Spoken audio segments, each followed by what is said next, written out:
नमस्कार। जिंदगी में चिंता और डर ये तो आते ही रहते हैं, है ना? पर सवाल ये है कि इनसे छुटकारा कैसे मिले। आज हम श्री हित प्रेमानंद जी महाराज की शिक्षाओं में इसी सवाल का जवाब ढूंढने की कोशिश करेंगे। तो बात इसी बुनियादी सवाल से शुरू होती है जो हम सबके मन में कभी न कभी जरूर उठता है कि ये जो जीवन का डर है, ये जो अनिश्चितता है, क्या इससे बाहर निकलने का कोई रास्ता है भी? और इसका जवाब जानते हैं क्या है? एक बहुत ही बड़ा, एक बहुत ही साहसिक वचन। महाराज जी कहते हैं, चिंता मत करो, कोई तुम्हारा कुछ नहीं बिगाड़ पाएगा। मतलब पूरी तरह से निडर होना ये मुमकिन है, पर हां, एक शर्त है। शर्त ये कि कोई उस दैवीय, उस डिवाइन प्रोटेक्शन में हो। तो फिर अगला सवाल अपने आप मन में आता है कि आखिर ये संरक्षण, ये प्रोटेक्शन मिलता कैसे है? इस दैवीय सुरक्षा को समझने के लिए ना, महाभारत की एक बहुत ही जबरदस्त कहानी है। ये एक ऐसी कथा है जो दिखाती है कि जब भक्त की जान पर बनाती है तो भगवान अपनी प्रतिज्ञाएं तक दांव पर लगा देते हैं। चलिए देखते हैं। तो कहानी की शुरुआत होती है एक ऐसी सिचुएशन से जो बिल्कुल इम्पॉसिबल लगती है। मतलब भीष्म पितामह, उनकी प्रतिज्ञा तो कभी टूट ही नहीं सकती थी, और अब उनकी वही प्रतिज्ञा पांडवों के लिए मौत का फरमान बन गई थी। और जैसे ही पांडवों पर यह संकट मंडराया, भगवान कृष्ण ने तुरंत एक्शन लिया। उन्होंने एक पल की भी देरी नहीं की, बल्कि अपनी एक लीला रचनी शुरू कर दी। तो अब कृष्ण की योजना आगे बढ़ती है, और इस योजना के केंद्र में कौन है?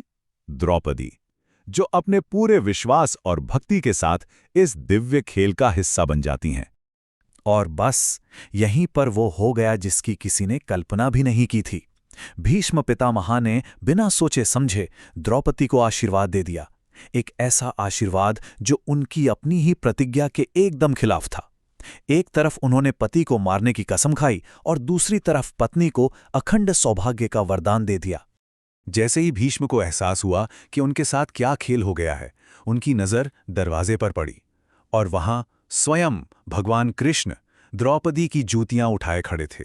बस वो एक पल ही काफी था। भीष्म सब समझ गए कि भगवान अपने भक्त के लिए एक सेवक बनने को भी तैयार हैं। तो इस पूरी कहानी का सार, इसका निचोड़ बस एक लाइन में है: जिसकी रक्षा करने वाला स्वयं ईश्वर हो, उसका कोई बाल भी बांका नहीं कर सकता। यही है वो परम दैवी सुरक्षा का सिद्धांत। ठीक है, कहानी तो समझ आ गई, पर सवाल अभी भी वही है, आखिर ये दिव्य सुरक्षा मिलती कैसे है? तो चलिए अब जरा उस रास्ते की बात करते हैं जो वहां तक ले जाता है, और वो रास्ता है नाम जप। और यही बात समझनी सबसे जरूरी है। ये जो नाम जप का अभ्यास है ना, सुनने में बड़ा सरल लगता है, पर ये वो चाबी है जिससे मन का ताला खुलता है, मन शुद्ध होता है, दुनिया की इच्छाएं कम होती हैं, और भगवान के साथ एक असली, एक सच्चा कनेक्शन बनता है। तो रास्ता तो बड़ा सीधा है, बस नाम जप करना है। लेकिन फिर भी अक्सर हमारी गाड़ी आगे क्यों नहीं बढ़ती? वो इसलिए क्योंकि इस रास्ते पर कुछ स्पीड ब्रेकर हैं, कुछ बाधाएं हैं, जिन्हें पहचानना और समझना बेहद जरूरी है। तो ये हैं वो 5 बड़ी रुकावटें। देखिए, सबसे पहले है आहार दोष। मतलब हम क्या खा रहे हैं, इसका बहुत गहरा असर पड़ता है। सोचिए, दुर्योधन का अन्न खाकर भीष्म पितामह जैसे ज्ञानी की बुद्धि पर भी पर्दा पड़ गया था, है ना? हैरान करने वाली बात। फिर आता है आलस्य, और उसके साथ साथ अश्रद्धा, मतलब विश्वास की कमी। फिर है प्रमाद, यानी अपने काम को टालते रहना। और आखिर में पुरुषार्थहीनता, यानी कोशिश ही ना करना। ये सब मिलकर हमारे रास्ते में दीवार खड़ी कर देते हैं। अब आते हैं एक बहुत ही दिलचस्प और शायद सबसे चौंकाने वाली शिक्षा पर। ये एक ऐसा चुनाव है जो 2 अच्छी लगने वाली चीजों के बीच करना है। ये जो तुलना है ना, ये दिमाग हिला देने वाली है। सोचिए, जिस चीज के पीछे पूरी दुनिया भाग रही है, सम्मान, इज्जत, उसे यहां एक जहर बताया गया है। क्यों? क्योंकि वो अहंकार को बढ़ाता है।